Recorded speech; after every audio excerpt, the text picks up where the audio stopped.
The double epsilon, or the double E, the Greek E,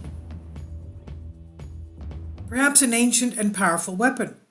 Now, we have had various postings. I post on the lightning rod of Zeus, this supposed mystery secret weapon that was brought to Alexander the Great from someone of Hyperborea, the far north, who was supposedly extraterrestrial and Atlantean, and that gave him this lightning rod to win his wars. This is a copy of it, and it's supposedly a copy is held in a Buddhist monastery in the Himalayas. Also, his generals say that Alexander, King Alexander, Alexander the Great, who lived about 330 BC, went all the way to the end of the coast of China up to the Pacific Ocean, and they erected a pillar there saying that King Alexander reached all the way here. Now, we know that he also went to the Taklamakan Desert with his army, and he lost 10,000 of them there. It's said that he went there in order to have an encounter with extraterrestrials and their UFOs.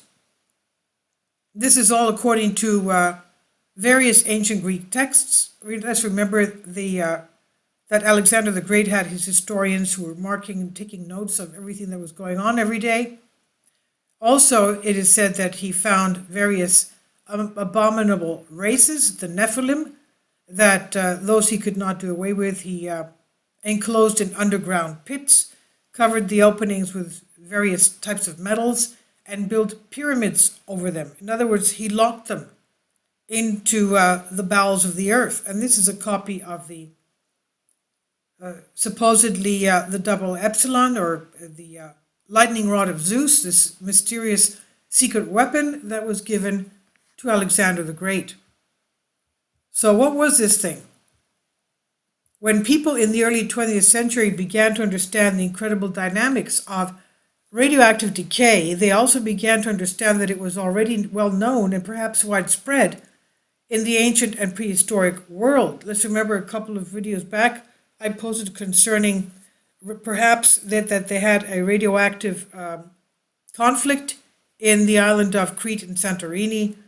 After all, there was in the Knossos Palace of Crete, in Heraclean Crete, behind the throne room, there was a panic room lined with lead. How did they know to line a room with lead? Perhaps it's because they knew that lead protects from radioactive fallout. Now, concerning this article, there was once an ancient but highly advanced civilization capable of harnessing the energy of nuclear reactions, something that seems to have already been confirmed when an ancient nuclear reactor was discovered.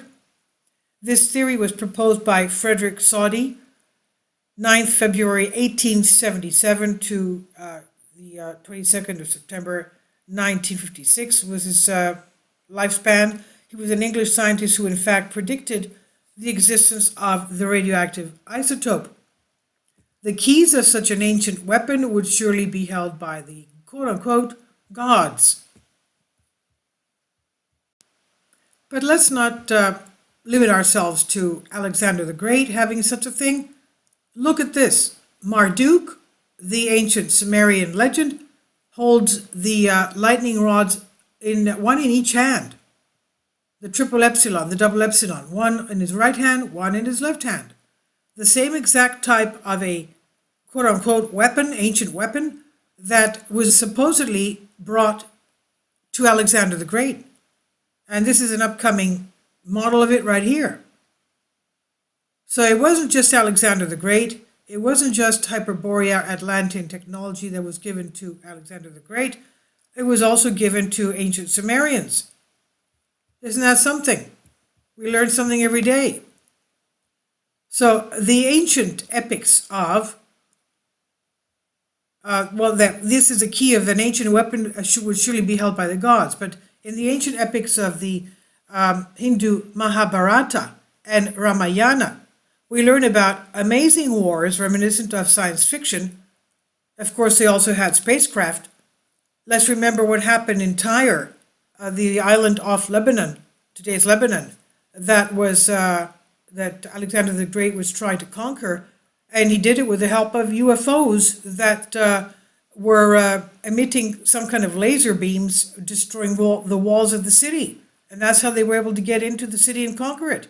He had help by UFOs. Again, this was written by his historians that were taking notes of all these things. So the ancient epics of the Indian Mahabharata and Ramayana, we learn amazing wars, reminiscent science fiction.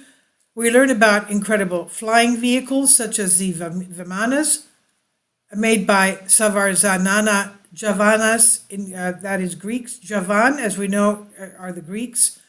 Yunan, Javan, in Turkey, I've been to Turkey 3 times, to Istanbul, they still call the Greeks Javan and Yunan.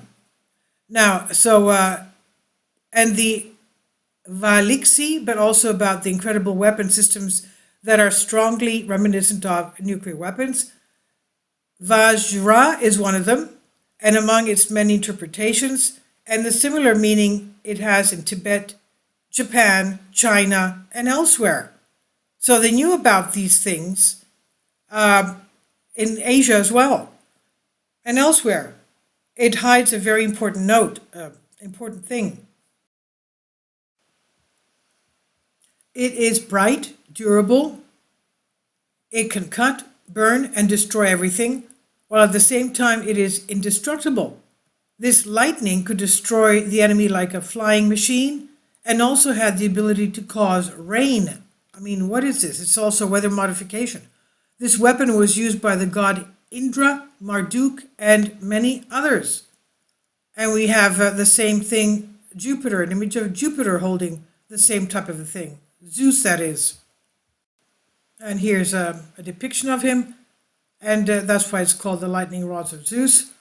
And we can also see a typical photo that has to do with plasma radiation.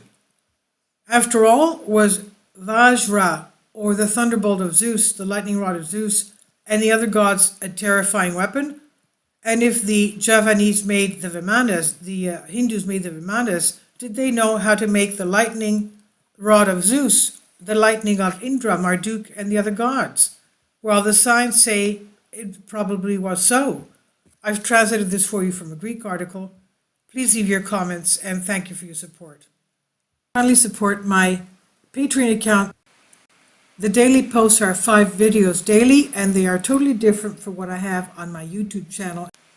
Thank you so much for your support, and that you find all my content so interesting. You'll find the Patreon account details in the description box below.